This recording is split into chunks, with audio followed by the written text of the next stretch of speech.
Okay. Yeah, good. Yeah, good. Great. Glad to see you again, Woody. How you doing? Good. Glad to see you, man. I'm good. Yeah. Yes, sir. Yeah. Well, one of the things that I was saying that I wanted to try to do is to, one of the things we don't get to do enough is to sort of reflect on some of the albums that we, and I've been doing that with some New Jack stuff. But I remember when we had our interview and you mentioned two groups that were very influential to you guys when you were starting off, and Mhm. how you both had one CD each, and you shared. So it'd be great if we start off by sort of reflecting on the Jodeci for My Lady album, and just get your thoughts on it. Yeah, man. And shoot, before we get started, I Yeah. got my Jodeci hoodie on, and I actually had this made to go to the Culture Tour when they came through with New Edition and Charlie Wilson earlier this year. And I Oh, had great seats. I had a sister friend of mine bless me and was like, come go to the show with me. And we had great seats, like so good to the point where, know how sometimes people like you go to the show and like you have to take your phone and zoom in on the jumbotron to see the yeah, yeah, people yeah. up close. No, I could sit in my actual seat and look and see them people like they was almost like they was standing next to me. Like I was like right by the front of the stage. But I didn't go to the show in my hometown of Baltimore. I went in Washington, D.C., which Oh, by car or vehicle is like an hour away. And okay. so I don't drive, so I called an Uber and I got out there. But when the show started at 7 o'clock, I thought I had a little bit of time and it was going to be like on CP time and stuff. Yeah, yeah. I got there at like 7:20, stood in line. By the time I got in line, I'm totally Miss Jodeci. Wow.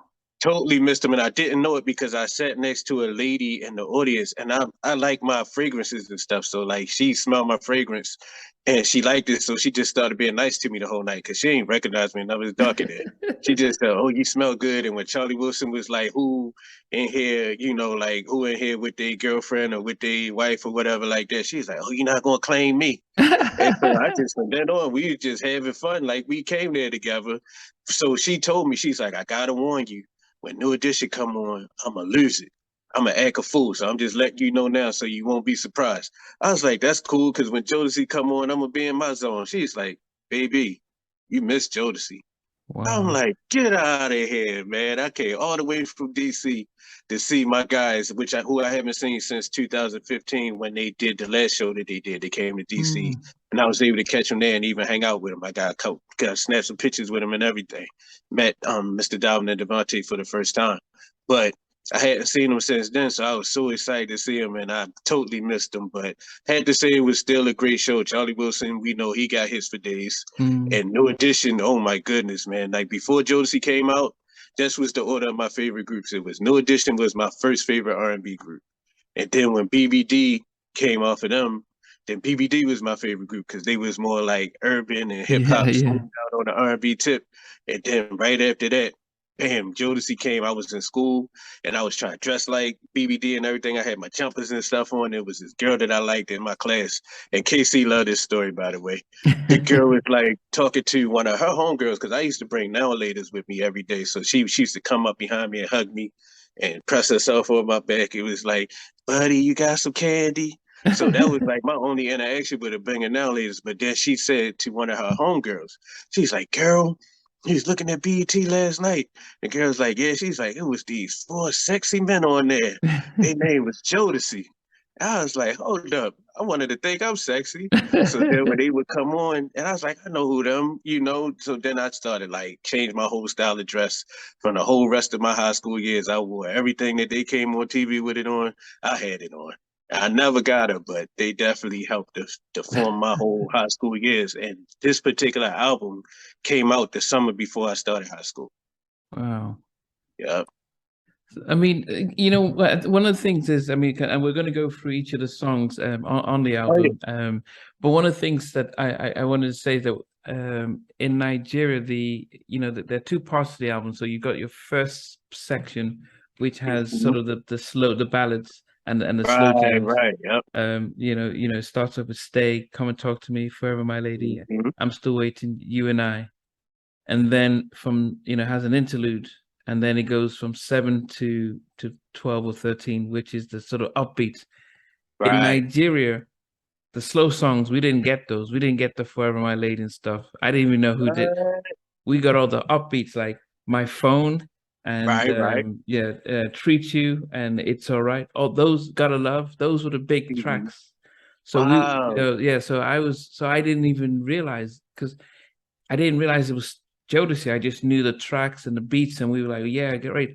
It's only when I moved to the States in Alabama in '92 that I Okay. listened to Forever My Lady and all that stuff. And I'm like, and then I knew but I didn't realize that Jodeci sang the upbeat tracks only until I bought the CDs, maybe, Mm. 2 years later. So it is interesting how, the difference between the two of them. But anyway, if we start off with Stay, well, I mean, what were your thoughts on that track? Man, that's one of my to this day. That's one of my favorite songs in the whole wide world. I actually like when I do karaoke. I used to post the videos and stuff when I used to do it a lot. But now it's like with after the pandemic, a lot of places that I used to go to, they don't do it anymore because people don't Oh. come out like they used to. But when I would do karaoke, I would whoever was there with me, another singer, I just pick another one of my friends that sing like, look, you gonna do this part and I'm gonna do this part, and we get up there and do Stay. That's like one of my all-time favorite songs. Just the melody of it, the Mm. music, the playing off of each other of Casey and JoJo. Like I always call them like the yin and the yang. Like one sings so smooth and so pretty, and one sings so rough and so powerful. And it's just like the greatest meshing of two voices that I've ever Mm. heard, like in a group. So Yeah. that's one of the ones that started for me. I had my sister had a Barbie radio. She had a Barbie cassette player, and I went to a family reunion. Like I said, it was the summer before I started high school. So I had her Barbie radio on my shoulder like it was a boombox, walking through the family reunion, playing that tape, playing Stay, just on repeat. Wow. I mean, and I realized though, because I mean, if we try and go through all 30 songs, we maybe all here all night. But when you think of Mhm. the albums, I mean, do you have your five favorites? What would be your five favorites from the album? Man, Stay definitely number one. I love Gotta Love. I love because of the video made me love it. That was like the first time that we saw them outside of Father MC's treat them like they Treat. want to be treated, Yeah, which is yeah, the first place what I saw them. Well, since they were grown, because Casey and JoJo, and I'm sure you know because you talked to Mr. Dalvin, you had him on the show, yeah. and Casey and JoJo were a gospel group, and they actually used to live in Baltimore. So So you they actually were a knew gospel group. you knew them back No, then? I didn't Okay, know them, okay. but I knew of them. Like my mom, like all we were raised on was gospel music. I wasn't allowed to listen to music that Yeah. wasn't gospel music. So like I knew them because they sang gospel. Little Cedric and the Haley Singers, and they were actually Wow. based out of Baltimore. So they would go and do live shows here. And actually, Jazz from my old group, Yeah. his dad was a quartet singer too around that same time. So they actually used to be on the shows with them. And the Wow. first time we went to a Jodeci concert as a group, this was before we got signed, but the four of us decided to go to a Jodeci concert. Well, it wasn't a hard decision. We all loved him. But we all got there and we thought that Jazz was just late because sometimes he would be late to practice or whatever. But I mean, it's cool to be late if you come and do what you're supposed to do. So it don't even matter that you was late. So it's not like saying it's a bad thing, but he would be late a lot. So we like, oh man, come on, Jazz, you gonna miss the show. Come on, man, where you at? Like we ain't had nothing but pages back then. We ain't had phones. So Yeah, yeah, hitting yeah. them on the page, like, yo, where you at? They come on stage, blah, blah, blah. Come to find out, he never hit us back. Come to find out, his dad, because his dad knew them from the gospel days, Jazz was backstage with them. And the rest of us Wow. just sitting in the audience watching the show. He was actually back there with him because his dad is friends with some of their family, was friends with some of their family even back then. So yeah, but yeah, that Wow, was I goodness. got with the initial question. My bad, but yeah, I No, got no, excited no. So about that yeah, story. no. And then I guess it's interesting because I mean, when we're going to continue to review the album, but then when you guys were established, because you guys came out when Jodeci was sort of come, had they what when had they released the third album by the time you guys came out? Yeah, the crazy thing is they released that album and they put out all the singles for it. And the soundtrack that our first single was on, they actually had a song on that same soundtrack. it was called After Last Night, I think it was. It wasn't released as a single because Okay. the label basically released the singles from the artists who were actually on Def, the label def, that we were on, so to yeah. promote their artists as opposed to the other artists. But it was actually they actually had a song on that same soundtrack. It was kind of like really like literally without anybody saying it or without us even meeting everybody like that. Like they basically like passed the baton, like we get ready to take a break real quick. So y'all go ahead, hold it down. That's how it kind of felt to us. Like, man, they actually, taking a break so we can come out and I've talked to Casey a couple times over the years, and he always said like, y'all kept that sound out there. Yeah. Like the sound that we created is like y'all helped to keep that sound out there. So when we were ready to come back, we had a place to come to. Y'all helped to keep that sound, in the people's ears the whole time. Yeah, yeah, and I mean, a lot of people do see the similarities, especially. I actually interviewed Daryl Simmons, and he talked about Okay. writing "In Your Bed" and Yeah. what was the other song he did for you guys? Never Make a Promise, that Never Make a jazz song. Promise. Mm-hmm. Yeah. What did you think of Daryl Simmons? Just side note. I mean, as when He's a really, really cool guy. Like as far as like temperament, super yeah, mellow, like some yeah, remind me yeah, similar to yourself. yeah. Just very laid back. And the one thing, and it's like it sucks because it's so much musical stuff that we could say about him, and as far as his creativity and stuff like that. But my fondest memory of Daryl Simmons is that he always had the best popcorn at his studio. It was never like no burnt ones, no unpopped kernels, just these big bowls of the best popcorn that you ever had in your life. Yeah, good. I look forward to that. Whenever they say we working with Daryl, I say, boy, I'm about to get me some popcorn. You know, I I yes, probably spent an hour and a half with him, and he was the most humble person Yes, very, I've ever interviewed. I mean, very he co-wrote End of the Road and Can You right. Talk and all this stuff, but he always looks as if he just by luck. I mean, he has so much admiration for his best friend Babyface Mm-hmm. that he almost felt as if, yeah, Babyface, I just hung behind him. And I'm thinking, man, this guy's so humble and he's so chill. So I can't wait to showcase his interview. But anyway, Yeah, I like, got to watch that because he's yeah, super cool. He called he himself the Silent Partner. That was yeah, the name of his whole because company he and was the everything. silent partner of the Right, LA and Babyface production because he was always there. He did the right, co-wrote all the tracks and co-produced all the tracks, but right. it was LA and he was I don't want to digress, but going back to Forever My Lady. So you said so Stay was your first. So what are your the other top three? So top five. So you Stay. Yeah. So four more. I'm still waiting. Okay. Of course, and the remix. Okay. You and I definitely because JoJo sung that whole song like by himself. I think Wow. Kate might have come in at the end of this. No, you and I they sung together. What's the one that he sung by himself? The one what name all of them? I can't. It's escaping me right now. So I'm still waiting. But the other one's up tempo, which is treat you. No, it's It's the one before you and I think, because it's like two of I'm them that was still back to back. waiting. I'm still waiting. Yeah, I'm still waiting. And you and I. Yeah, he didn't sing it by himself. Yeah, he did sing it by himself on the when they sung it on BT, the show they had on BT with Madeline Woods.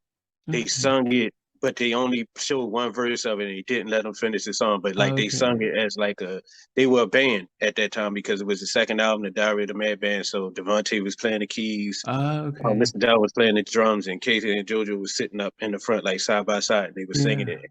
Even when it's a song that one of them leads, the person that the other one of them that's singing in the background sing it so powerful that it almost sound like a lead part too. Because I was listening to they did Last Night's Letter off of the Casey and JoJo album. Somebody posted a video on one of the pages I follow. I follow a lot of those 90s pages Yeah. on Instagram, and they posted it, and like JoJo didn't have a lead part on that song, but the way he sung them backgrounds sung it so powerful that it sounded like a lead part too. So I get confused sometimes. But on the album, you and I, we auditioned because Heavy D came to our high school, and Wow. he one of the guys was able to finesse a way to talk to his label people because he wouldn't talk. He ran down the steps with like no autographs. He ain't say nothing to nobody. Came there to film a program at the school. So when he left, he was just like no autographs, no autographs, and he just ran down the steps and got out of there. But one of the guys that was with us found a way to talk to some of his label people and tell them about our group. So they came back to Baltimore. And at the time, the group, it was like 6 of us. We was like, take 6. And it was like, every day was different members or whatever, but like, it was like 6 of us and we auditioned for some people from Heavy D, the Heavy D's people sent up to listen to us. And it was crazy because it was 6 of us, but out of the 6 of us, Jazz wasn't with us yet. But the other 3 that you saw in the lineup, the original lineup, the 3 of us were there. And so they met Jazz once. One guy switched schools and went to the school where Jazz went to perform in art school. But of the 3 of us, and there was 3 other guys, the label people said, out of all the 6 of y'all that sung, 3 of y'all gonna make it and 3 of y'all not. And they picked out the 3 of us that actually, that you actually saw. And each one of us, they asked each person to sing a song by themselves. And that was my song that I chose to sing was You and I. Wow. Mm-hmm. My goodness. Yeah, I mean, and it's interesting how, because you did, I always remember you saying that you had somebody, who had the Cooley High Harmony and who had the Forever My Lady album, because you said you and Cisco had one each, and then you swapped. Cisco had Cooley High Harmony. Okay. And at that time, I think I showed you the picture before. He was dressing like Boyz II Men, like he had the suit jacket. He used to come up to my school because his school was down the street from my school. Yeah. So he used to come up to my school with the suit jacket and stuff on, like the blazer and the paisley shirts and stuff. He had a cane even. One day it was his senior farewell. That's the picture I showed. He had the cane like Mike, and he just was like posed up, and all the girls used to run to him and holler like he really was some people. But then after we traded tapes for that week, he came back and he had on the clear jacket from the Come and Talk to Me video. But his was on. He had that clear outfit that they had on, like the jacket and the shorts and he had that whole thing. And then he had his hat turned backwards. Before he had his hat preppy like Boyz II Men with the little bandana and stuff. Then after that, he turned his hat backwards like Casey, and he morphed into Casey after we switched up tapes that time, man. Yeah. What did you think of Forever My Lady then? I loved it, but it's like, to me, a lot of times, like the songs that are the singles are never really my favorites. It's like, I loved it. I loved it because it was them singing and it sounded great. But as far as like the subject, man, like I don't have no baby. Even to this day, I don't have no baby. So it's like I couldn't relate to it the way that somebody else could relate to it. But I think it's genius because everybody that did have babies, it's a lot of times in high school, people do get pregnant. Like we actually have a school here. I don't know if we still have it, but we had a school here just for pregnant ladies so that they can continue to get their education, called Paquin. They actually, because I told you it was a time where my mom took me out of the group because we wasn't singing gospel music. Yeah. So it was a big period of time that I wasn't in the group, and they used to actually go to that school and sing to the girls, and they would sing Forever My Lady to the pregnant females and stuff. And get their phone numbers and stuff. Yeah, after you have the baby out. Some of that fun. Yeah, I missed on something. Hey, you can't get them pregnant. Oh, goodness. What about Come and Talk to Me? Because when I look back at the interview I had with Dalvin, he said that Devontae wrote that when he was 16. I could believe it. Yeah. I could believe it. A lot of the stuff that was on our projects, we wrote when we was probably around that same age, because you in school, and that's when you super creative. Like a lot of times we supposed to be doing schoolwork, we sitting there. I know I was sitting there in the back of the classroom writing lyrics and stuff, and I had like a little tape recorder to record the melodies because I know I wouldn't remember how it goes or whatever. So that sounds about right. But yeah, Come and Talk to Me, I did the initial song didn't really grab me. I liked it, like I get said once again, because it was them. Anything they sing, I'm like, but it wasn't like my favorite. But when the remix came out, with the little part with JoJo in the beginning, because JoJo like always was my favorite. Well, I mean, initially Casey was my favorite, but then when Cisco came up and he started doing the whole KC thing, mind you, Jazz wasn't in the group yet, so it was me and him that was doing like a lot of the leads, me and Cisco. So when he came and was so into KC and had it down pat so good, that I just started focusing on JoJo, so then it's like every song that JoJo had a part in, I got super excited. And on the original Come and Talk to Me, on the album, JoJo didn't sing any lead. But then when the remix came out and it had the little part when they, in the beginning, with Joe, you look so sexy. When that came on, I was like, okay, I can get with that now. So that's when that became like a big hit in my book, for me. Okay. For me, Yeah. yeah. Once I heard JoJo put his little stab on there, I was like, and then just the fact that the remixes that they used to do, and not only them, everybody's remixes back then was so creative. It sounded like a whole different song. Like a lot of Yeah. different melodies, different beats. They switched the beat up. Sometimes, like the "I'm Still Waiting" remix they put out is a totally different song. Yeah. Totally Yeah. different. And on the maxi single, you remember the maxi singles that was on the cassette, and it'd be Yeah. like 4 or 5 different versions Yeah. of it. No, Puff yeah. Yeah. Daddy Yeah. Yeah. Yeah. version, Tim Yeah. Dub, Butt Naked Tim Dub Yeah. version, and all these people versions. It'd be whole different songs, you know? So yeah, I that mean, was definitely when you think of the album, then you start thinking of did it make a big impact growing up in school for you guys? That just the fact that because prior to Jodeci, I mean, we had New Jack Swing with right. with Guy, and but it felt as if that album, you said the second half was the up tempo stuff, so it started off slow. So if you're listening to it from the beginning, you get hooked on the slow jams, then you get into the uptown, which up tempo, which seems strange because it used to be where you start off up tempo, then you slow it down. What did you think of that? Man, I loved it. It's like, cause like I'm super old school, so I got it. It wasn't no CD when I got it. It was actually a tape, the cassette Okay. tape. So you had to flip the tape over. So it's like you had the slow side, and then you had your up tempo side. You know, for when you Okay. be hanging out, partying, whatever, like riding in the car. Yeah, I used yeah. to play it when I was in the car with my dad. I think they said one cuss word on there on "Treat You." They said he didn't treat you right. Yo, should have kicked that ass. And I used to try to either turn it down real Yeah, quick or yeah. try to talk to my dad like real loud Yeah, I so he know what wouldn't that's hear like. them say ass and make me Yeah, I cut know it what off that's for like. real. Yeah. Yeah. Okay. Wow, goodness.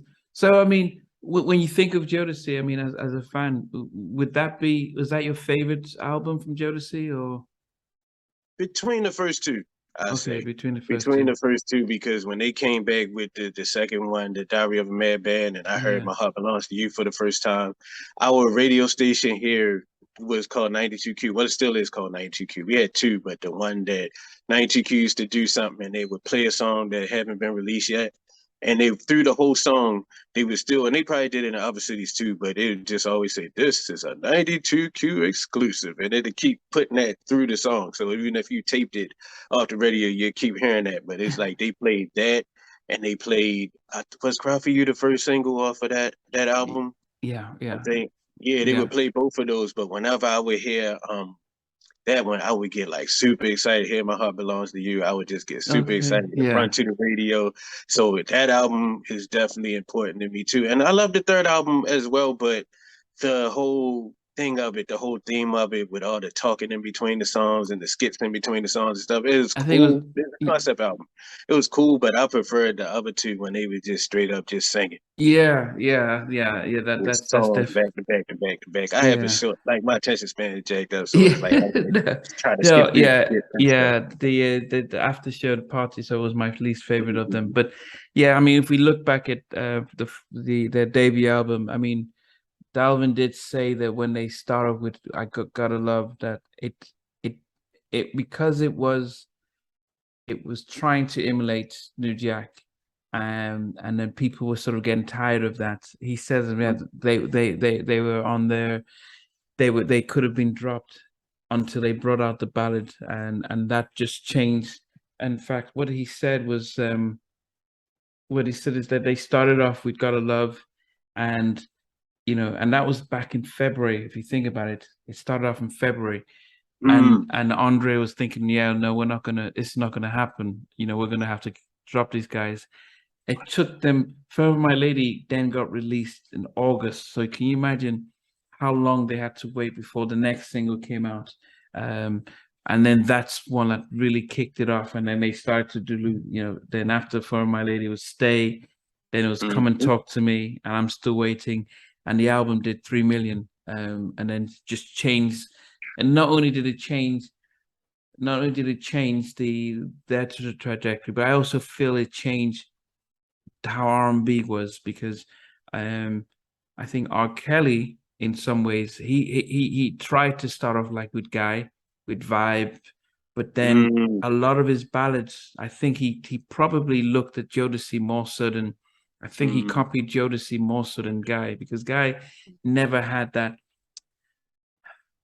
Guy never had, compared to their first album, they had the that kind of soul R&B. The second album was very, the beats and everything, but it wasn't warm. And when you listen to, say, Forever My Lady, or you listen to R. Kelly and Public Announcement, there's Honey Love and Hey Mr. DJ, and all those songs are very similar to how the Jodeci tracks was, and Guy wasn't doing stuff like that. So I think that's, people notice that, man, that's the kind of vibe that people were into at that time. So I mean, just what are your final words on Forever, on the debut album? What's your final thought when it comes to the impact it has on the culture of 90s R&B? And it was at that time, and it was crazy because it was so many talented groups during that time. You had so many that might have had one hit or whatever and just go away, and then but you always wonder, like, yo, whatever happened to them? Like, them boys could sing, but it's the top of the mountain. It was Boyz II Men and it was Jodeci, you know. And it's like those guys were the ones that no matter when they brought something out, everybody was running to the store to get it, and people wanted to dress like them. People wanted to be a part of their whole movement and their entourage and stuff like that. Because you couldn't tell me when I was in school, I wasn't a fifth member Jodeci. And it's like they did get me, the girls that I did get, because I'm just a little shy nerd. I'm a geek. I'm Steve Urkel for real. Okay. But when I would come to school and I would, like I said, I would duplicate their outfits, and then I was known for standing at the bottom of the school singing after school, and a lot of people didn't even know my name. They just would call me, "Oh yeah." So it's like they helped me as a man. Like my development as a man, a lot of it, as far as like me wanting to know how I wanted to dress, how I wanted to carry myself, and how I wanted to structure even like my songwriting and stuff like that, to the point where I wanted a group. And all I wanted to do, and I got the chance to tell Devontae this. Oh, he probably doesn't remember because he met so many people when he was out on tour and stuff. I said, man, I started a singing group just so it could be like a tribute band to Jodeci. I just wanted to sing Jodeci songs to any girl that walked past. That was my whole idea for it. I never had a vision of it becoming even bigger than outside of the bottom of my school, for real. So other people had visions of taking it further and heard it and wanted to take it further, whatever. But that was the initial thing behind me even wanting to be in a group, because I was too shy to walk up to a girl and just talk to her. I would just want to sing to her, and I wanted to have some other guys there who was gonna have my back and sing to her with me. So it's just like those guys were so instrumental and so important and essential to it even being any things that you might hear or love that I was involved with. Those guys were definitely at the helm and at the nucleus of it as far as the inspirations. And that album was just the first of many that just influencing what they say, show you how to love somebody, show you how to sing to somebody, show you how to dress for when you get ready to do it, and all that, man. Like, even to the point where I never had aspirations to go pop. Like, you know how a lot of artists, they want to come out urban or whatever, but their ultimate goal is to go pop. Yeah. I'm like, I ain't never see Jodeci go pop. I ain't really trying to be pop. I'm content right here where I'm at. I'm happy right here doing this, because that's what my heroes did. That's how my heroes did it. And a lot of outfits that we had to put on.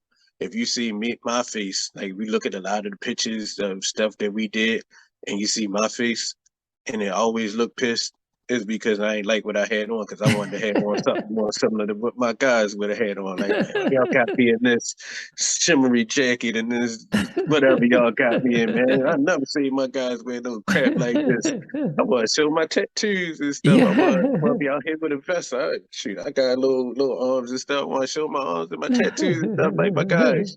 Only thing I was able to maintain the whole time was my shades. Shades. Yep. I had my shades like they had, so I felt a little bit good. But other than that, like, man, I just wanted to be just like how they did it. I just wanted to follow that blueprint and do it just like that. So I just thank them for what they contributed and what they still continue to contribute. Hopefully, they will come back to Baltimore at some point, and I'll be able to see them again this time, since I missed them last time. I was in the house and I had this on. This is the first time I had it on since then.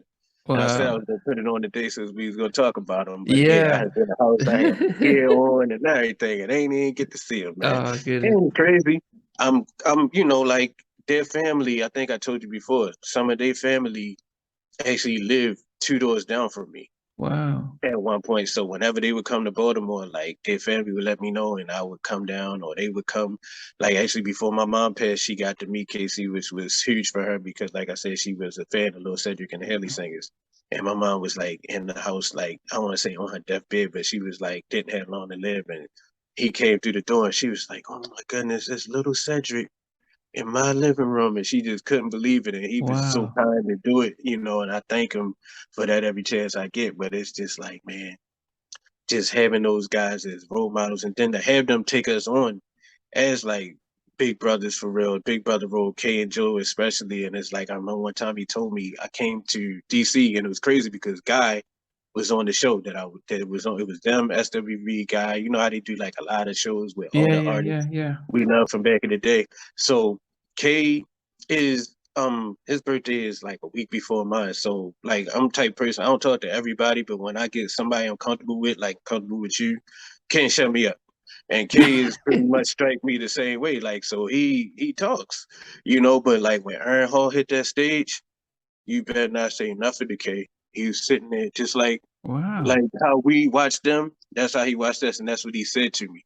He said, because his nickname for my old group, he said he don't call us the name that everybody knows us as. He called us Jodeci.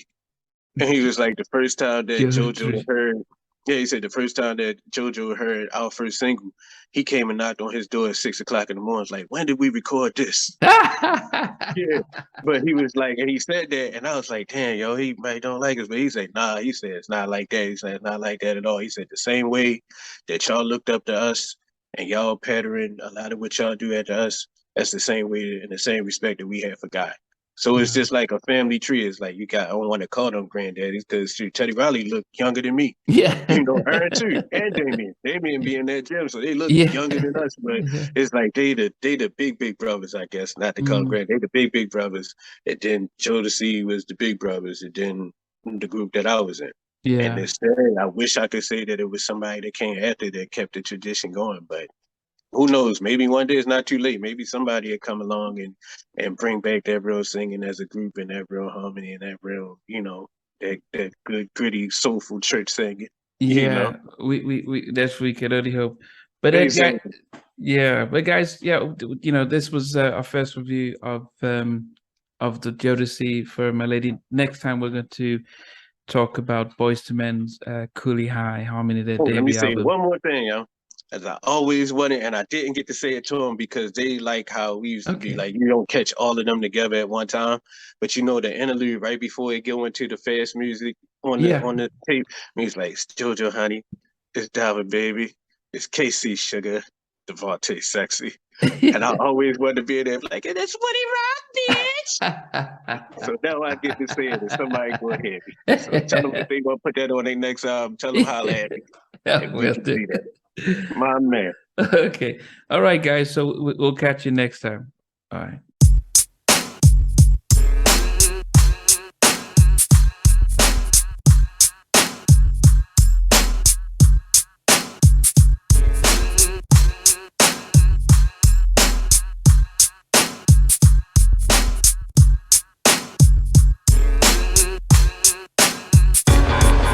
You're jingling, baby. Go ahead, Daddy. You're jingling, baby.